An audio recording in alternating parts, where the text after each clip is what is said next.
Développeur front, c'est une étiquette un peu valise que l'on applique à beaucoup de gens qui font des choses très très différentes avec des compétences assez éloignées. Sans rentrer dans un dédale de sous-catégories un peu chiantes, etc., je compte vous présenter dans cette vidéo 2 branches bien distinctes du développement front et j'aimerais bien savoir à laquelle vous vous sentez le plus appartenir. Commençons par celle que je connais le mieux puisque c'est celle à laquelle j'appartiens. Je veux parler ici des développeurs front qui font des sites comme on retrouve partout sur le web.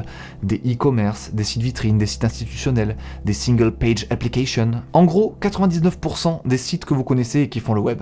Pour ce genre de projet, les problématiques du développeur front, ça va être assez simple. Ça va être en gros de ne pas trop se chier à l'intégration de la maquette, bien entendu. Ça va être de brancher le front avec le back et de bien récupérer toutes les données qui transitent sur votre site, que l'utilisateur va rentrer, s'il appuie sur un bouton, s'il rentre un formulaire, tout ce genre de choses, il faut qu'après vous l'envoyiez bien en back pour qu'il puisse traiter cette information et vous renvoyer une réponse. Et enfin, vous allez devoir, en tant que dev front, vous occuper de cette réponse et notifier l'utilisateur de ce qui s'est passé, si ça s'est bien passé, s'il y a eu une erreur ou quoi que ce soit. C'est en gros ça, le développement front, dans la grande partie du temps, la grande majorité des missions, c'est globalement ça. Bien souvent aujourd'hui, pour ce genre de projet, on va avoir tendance à utiliser un framework JavaScript comme Angular, Vue, React, on en parle tout le temps. Vous pouvez aussi le faire sans JavaScript avec des trucs un peu plus statiques, un peu plus boring, avec du PHP et compagnie, mais bon, c'est quand même dommage de se passer de toute la puissance réactive du JavaScript aujourd'hui, c'est quand même trop cool, et on s'amuse beaucoup plus sur un site qui bouge dans tous les sens et dans lequel il n'y a pas de rechargement qu'un site où il y a des chargements à chaque action, comme ça peut être le cas avec les sites en PHP et compagnie. Voilà. Moi, ce genre de site, j'en ai fait une tripotée et franchement, il y a des choses que j'aime bien avec ce genre de site. C'est gérer les données côté front, faire votre petit store là avec les informations bien rangées, puis les utiliser dans tous les endroits différents de votre site de la bonne façon, de bien faire évoluer le truc. Ça, c'est assez jouissif quand tout s'enclenche super bien, quand votre jeu de données se répartit très bien sur votre site et que tout est uniforme et tout, c'est stylé. Ça, c'est vraiment un côté que j'adore dans ce type de développement. J'aime bien aussi faire une belle architecture pour mon projet, bien le découper en petits composants tout mignons, et puis avoir un projet stylé et le monter de A à Z comme ça reste quand même un truc super cool et super agréable. Et j'aime bien aussi, vous vous en doutez, faire de très belles intégrations. Mais hélas, ce n'est que très rarement le cas avec ce genre de site, c'est souvent des intés un peu boring, des trucs vus et revus, c'est efficace, c'est peut-être élégant, mais c'est chiant de ouf, il n'y a rien, il n'y a pas d'originalité, il n'y a pas de petits trucs un peu juicy à faire, etc. C'est de l'interface quoi, voilà. Et ça, l'interface, ça me pète les couilles, mais d'une force inouïe, et encore plus quand tu arrives au formulaire et que là tu dois gérer tous les widgets de formulaire dans tous les sens, gérer les validations, gérer les retours d'erreurs, etc. Ça, c'est vraiment boring as fuck. Et voilà, au bout de 3 ou 4 sites comme ça, vous commencez à vous dire putain, mais je fais tout le temps la même chose quand même. Vous allez voir, vous vous répétez. C'est un peu tout le temps le même type de projet, les mêmes problématiques, les mêmes trucs qui reviennent tout le temps. Et c'est un peu chiant. Et c'est là où j'en suis actuellement, quoi. J'en ai pas fait 3 ou 4, j'en ai plutôt fait une vingtaine, mais c'est chiant. Ça tape sur le système, ça court sur le haricot, ça suffit. Vous le savez probablement depuis le temps que vous regardez cette chaîne, mais en gros j'ai quand même un très bon niveau en HTML, CSS et en JavaScript, et j'adore faire des choses jolies et challengeantes, c'est vraiment le truc qui me fait kiffer à fond. Mais ce skill-là que j'ai, eh bien je ne l'utilise que très peu finalement, et du coup les clients ils s'en branlent un peu de ce skill-là que j'ai. Du coup, je ne peux pas forcément le vendre en plus cher, parce que les gars ils sont là, ils attendent de moi que je fasse une interface joli mais sans plus, mais par contre que ça soit bien branché, que ça marche bien, que ça soit très cool, etc. Ça je sais très bien le faire aussi, mais c'est vraiment pas du tout la partie qui me fait kiffer. Et donc tout ce skill là, encore une fois, d'inté pur et dur, il est complètement gâché, et c'est chiant. C'est chiant de te dire qu'il y a une partie de ton skill que tu ne vends pas à sa juste valeur, c'est très pénible. Du coup, pendant le Corona, j'ai pu prendre un petit pas de distance, et regarder un peu la situation, et en venir à la conclusion qu'actuellement je ne suis plus du tout heureux. Donc je vous l'annonce officiellement sur cette chaîne, j'arrête le développement.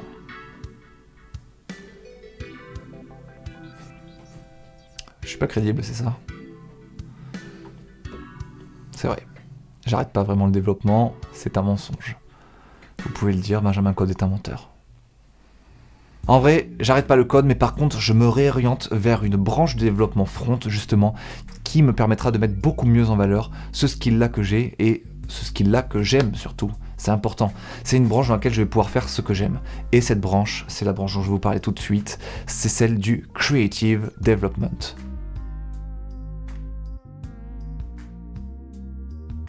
Le développement créatif, c'est ce qui va vous permettre de faire les sites archi stylés et uniques que vous trouvez un peu tous les jours sur les sites de prix comme Awards ou alors bon, il y en a plein d'autres. Les sites qui, de par leur design, leur beauté, leur originalité, leur expérience unique utilisateur, vont remporter des prix, un peu à la manière des Oscars pour les films. Les développeurs reçoivent aussi des prix pour les sites qu'ils font. Et les plus connus d'entre eux, c'est les Awards, bien entendu. Quand vous faites ce genre de site, vous êtes aussi dans la catégorie des développeurs front, mais pourtant, le skill à polir, les compétences que vous devez avoir sont très différentes de celles qu'on attend de vous pour faire des interfaces ou pour faire ce développement front un peu plus traditionnel dont je vous parlais plus tôt. Vous aurez besoin d'une maîtrise absolument parfaite de HTML, CSS, JavaScript, mais aussi de WebGL. Ça c'est très important puisque c'est ce qui va vous permettre de donner cette touche incroyablement fantaisiste, unique et incroyable, nouvelle que présente tout ce genre de site. Et ça va aussi vous permettre d'accéder à des performances bien plus stylées. Parce que oui, un point sur lequel vous allez devoir aussi énormément travailler en tant que creative developer, c'est la performance. Vous allez pousser le navigateur dans ses retranchements de ouf, parce que vous allez lui faire des choses dont il n'a pas spécialement l'habitude et qui sont un peu gourmandes, bien entendu, puisque c'est des transitions un peu fancy, des mouvements, des rotations, des trucs un peu cool. Tout ça qui fait que le site au final il est excellent, mais qui va être un peu costaud pour votre ordi. Et du coup, le combat pour la performance, pour la fluidité absolue, ça va être un combat de chaque instant. C'est donc tout à savoir complètement différent de celui que vous mettez en œuvre pour les intés un peu plus traditionnels. Mais en revanche, vous n'avez peut-être pas besoin, quand vous faites ce genre de développement créatif, de savoir aussi bien brancher un front avec un back ou ce genre de choses, puisqu'il y a beaucoup moins d'actions à enregistrer de la part de l'utilisateur en fait. Donc voilà, c'est un skill un peu différent. Pour moi, c'est un type de développement bien plus créatif et artistique, mais aussi bien plus scientifique. Je trouve que les problématiques sont 10 fois plus complexes dans ce genre de développement, et il y a 10 fois moins de documentation, 10 fois moins de tutos, 10 fois moins de choses qui vont vous permettre d'aller sur le net et de checker comment on fait, parce que ce sont des choses uniques. Il y a un designer qui se ramène avec un design, il vous dit je veux ça, si c'est un truc tout nouveau, vous n'allez pas pouvoir le trouver sur Stack Overflow, hein. Vous allez devoir vous creuser la tête et vous dire putain, comment faire ce truc là, et vous allez devoir sortir des petits carnets, gribouiller des choses, faire un peu le savant fou comme ça, et arriver avec la solution finale. Et ça c'est archi intéressant. Vous avez qu'à regarder la vidéo que j'ai faite sur la copie du site de Greta que j'ai faite pour mon portfolio de youtubeur. Vous allez voir à quel point je suis excité. C'est trop bien, c'est trop intéressant et j'ai dû me creuser le cerveau bien comme il faut pour le faire. C'est vraiment un projet qui m'a poussé dans mes retranchements mathématiques et conceptuels, quoi. C'était mind-blowing, incroyable. Cette branche m'attire donc énormément, et même si j'en connais déjà une bonne partie, j'ai déjà l'expérience pour en maîtriser une bonne partie, j'ai quand même encore un gros chemin à parcourir et beaucoup de choses à apprendre pour me vendre comme il faut dans ce game. Et puisqu'on parle de vendre, on va parler d'argent.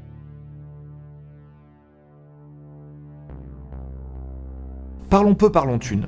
Je pense qu'avec le développement traditionnel que vous avez l'habitude de faire, etc., comme je vous l'ai dit, vous vous répétez très rapidement. Au bout de 3 ou 4 sites que vous avez fait, vous vous rendez compte que c'est après toujours les mêmes problématiques qui reviennent.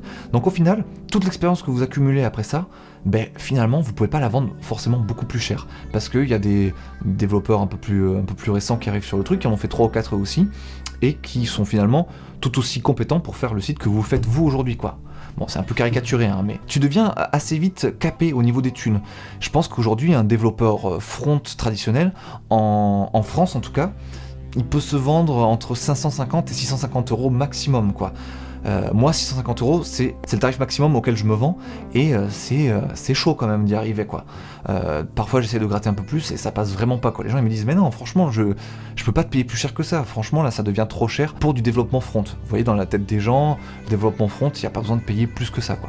Alors que le développement back, là, tu peux faire péter le game et aller choper beaucoup plus de thunes. Parfois, si ça ne tenait qu'à l'argent, je me dis, pourquoi je fais du développement front, quoi. Pourquoi ? Mais ça ne tient pas qu'à l'argent, personne ne peut faire développeur juste pour l'argent, ça demande trop de ressources intellectuelles et d'investissement personnel pour que juste le moteur de l'argent vous motive, quoi. Ce n'est pas tout, ça ne fait pas tout. Après, je précise bien que c'est la France, hein. Peut-être qu'à l'étranger, c'est possible de gagner plus d'argent avec ce développement front traditionnel-là, peut-être qu'en Amérique, il y a moyen de se faire plein de thunes, etc. Mais c'est très dur en tant que Français d'accéder au marché américain sur ce genre de mission-là. En tout cas, moi, j'ai jamais trouvé vraiment comment faire. Si vous avez des tuyaux là-dessus, dites-le moi en message privé, parce que je sais que vous n'avez pas envie de partager vos tuyaux qui vont vous rapporter de l'argent. Je sais. Dites-le moi en privé, et moi je le dirai en public. Vous inquiétez pas. Du côté des développeurs créatifs, là, bon, j'y connais peut-être un peu moins bien, mais c'est des gars tellement décisif dans le résultat du projet final, tout se passe là-dessus, quoi. Il faut un super designer de ouf et un super développeur de ouf pour pouvoir intégrer ce design incroyable que le designer a fait. Et donc le développeur est tellement décisif en fait que les boîtes qui ont vraiment les thunes à mettre là-dedans, ils vont chercher les meilleurs du monde, clairement. Et pour être le meilleur du monde, ou alors pour se positionner en tant que tel, il va falloir faire un gros chemin et gagner beaucoup d'awards par exemple pour vous distinguer, quoi, montrer que c'est vous le patron du game, on peut vous faire confiance, vous avez déjà fait vos preuves, allez-y.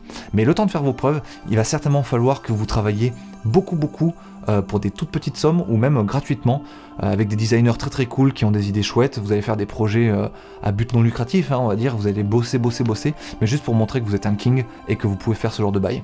Là vous allez gagner des awards et enfin, peut-être à force d'en avoir quelques-uns awards, on va commencer à se dire putain, ce mec, il est quand même fort, à chaque fois qu'il pond un site, c'est de la balle, vas-y, on peut lui faire confiance, on peut lui confier notre projet.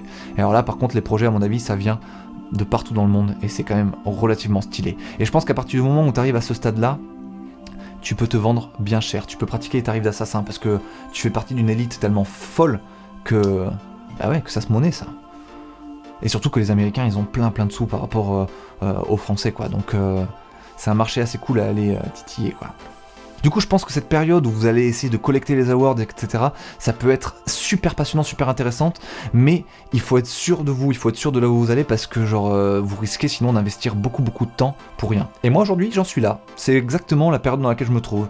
J'ai commencé à investir pas mal de temps, à faire plein de petits projets à droite à gauche, des trucs assez cool, bah, comme vous avez pu le voir avec le site que j'ai fait, The Year of Greta. C'était pour apprendre d'une part, et puis pour montrer un peu aux gens que, bah, je peux faire des trucs stylés assez vite et assez facilement, donc faites-moi confiance, mais ça ne suffit pas. Donc je vais faire plein d'autres sites, vous allez voir plein de choses popper sur la chaîne YouTube prochainement, et c'est ça qui me plaît beaucoup aussi. Si je pars dans cette branche à fond les ballons, je vais avoir plein de choses à vous montrer en permanence. Je pourrais faire des scalpels, mes émissions où je dissèque des sites internet de A à Z, je vais pouvoir en faire sur mes propres sites, et ça va être fou, ça va être la folie furieuse. Mais du coup, je risque de gagner drastiquement moins d'argent pendant une période assez indéterminée, et du coup pendant ce temps-là, la seule chose qui me restera, ce sera votre soutien inébranlable et palpable à partir du moment où vous commencez à poser un petit like sur cette vidéo, à vous abonner à cette chaîne, à me faire un virement PayPal à 4 ou 5 chiffres, à m'inviter dans vos maisons de vacances, etc. Je vous fais confiance, je compte sur vous pour me soutenir dans cette grande aventure dans laquelle je me lance. Donc petit retour en arrière dans mes revenus, mais dans mon cerveau par contre c'est la libération absolue. Je suis content, j'ai l'impression d'être beaucoup plus en accord avec ce que je voulais faire, à savoir des belles choses, mettre mon skill à disposition de choses un peu artistiques, un peu créatives, ça me ressemble quand même beaucoup plus, et c'est vrai que si je fais les autres sites, si je fais Creative Developer, je serais peut-être très content aussi de revenir au développement traditionnel.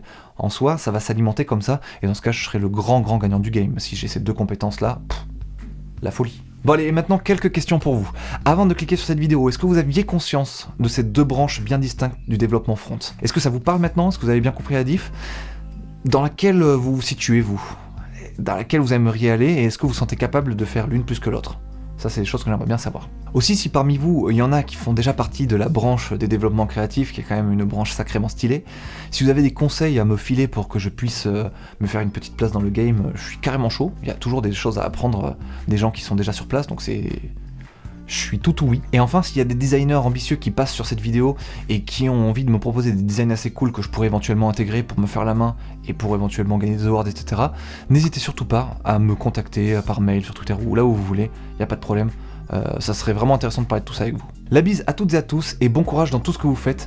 N'oubliez surtout pas que si le développement front traditionnel ça vous fait chier à un moment donné, il n'y a pas que le développement créatif comme issue, hein. Vous pouvez aussi partir vers le développement back et devenir un excellent développeur full stack. Alors là vous allez voir, c'est trop bien aussi, il y a moyen que vous gagnez aussi beaucoup d'argent si c'est ça qui vous intéresse. Donc voilà, il y a plusieurs pistes d'évolution possibles dans ce métier, ne vous en faites surtout pas. Ce qui compte, c'est juste à un moment donné de prendre un peu de recul et voir si ce que vous faites vous plaît toujours autant ou si il est peut-être temps d'évoluer, d'aller dans une autre direction. Vous perdrez peut-être un petit peu d'argent, mais vous serez beaucoup plus en accord avec vous-même et ça c'est très important. Allez, ciao!